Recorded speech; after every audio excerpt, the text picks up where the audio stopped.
او دا بیټرون دی ولې اوس کولو کا دا هغه رنګ کو چې بیټری کولو کا لوکیشن دی کې لګیدلې اوس دا بیټرون کولو کا دا ګاډي بیګا موږ پولیس هغه سره او ټول سامان کولا ویا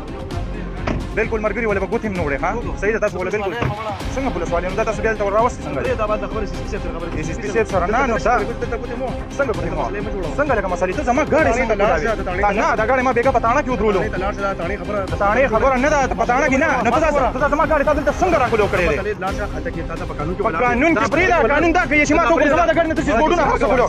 نه دا کوم قانون دی ها او ته کوم پولیس والا पेशावर पुलिस पर जायदादों के कब्जाजात मुतासरीन को हवाले करने की मुहिम जारी है,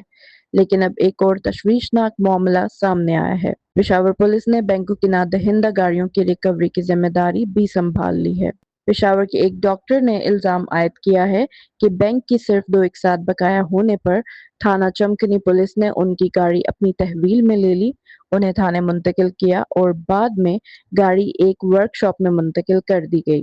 जहां उनके बकौल गाड़ी के मुतअद्दिद पुर्जे निकाल दिए गए, जबकि नकदी और जेवरात गायब होने का भी दावा किया गया है। په 21 तारिख باندې زما دین راتلم په خبر ته چې کله پېښور ټول باندې درو سیزن نو کم چمکني تاړي چې کم پولیس او بانک والا دا ولاړ زما ګاډي سره کې بانک ته کنه دی باندې سب وجوهات د وجه درې کچ شاټ وو نو ګاډي باندې ایثار کو کنه نو ګاډي مله ما ورکو پولیس والا لار شپې باقي دا غي سره کوم زموږ هر څه وشو ګاډي وته ما والا کو شپې 11-12 بجې چې ګاډي وته ما والا کو نو ما وته وویل باقي دا چې ګاډي مزر کو سب ګاډي چلا ورنه کې سبب ان شاء الله موږ شپ لګوي صحیح ده سبا لاړه د بانک ته چې بانک ته ورغم نو ما باغي باندې خپل هغه کوم ډیوز هغه ما به چیکوله چې مریض سره ناشته ما بس الته زما موبایل کې ټریګر لګیدل دی ما ګاډي ټریګر چیک موبایل کې چې ټریګر می چیک کو ګاډي تانه کې نو ام ام سی صدر ته محمد کوم ورکشاپ ته دغه ګاډي ولاړ و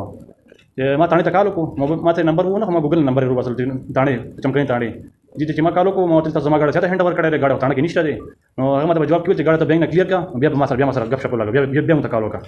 अब नजरें खैबर पख्तूनख्वा पुलिस के आला हुक्काम पर हैं कि वो इन इल्जामात की गैर जानबदाराना तहकीकात कराते हैं या नहीं, ताकि हकाइक सामने आए और अगर किसी ने कानून से तजावुज किया है तो उसके खिलाफ बिला इम्तियाज कार्रवाई हो। ټول سامان دې کوس کړي ټریګر دې کولو کړي دي باندې دا وګوره باچا پونه نشته ټول څه بدل دي دې دا خبرې ها ما غاړه تاړې چاره اوس موږ چې څه سره پاتې فواد سي شو دي دا دی و چې فواد سي شو را لګلې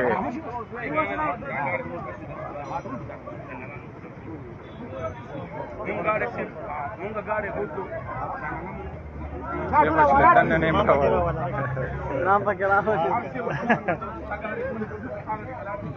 دا ګوره ټول سامانونه ټریګر هم کولو کړی دی دا ګوره لایو ویډیو چلاو لایو ویډیو چلاو ها دا ما غاړې یې غسته او دا پولیس دلته راوځي دا ما د بانک سره معاملې ده زما د پولیس سره معاملې نه ما د بانک سره معاملې ده او بانک والا ته ما باندې پولیس ته حواله کړې او زما غاړې ورشات ولاړ ټول سامان دې وسته ها او ټریګر دې کولو کو چې لوکیشن نه کوي ها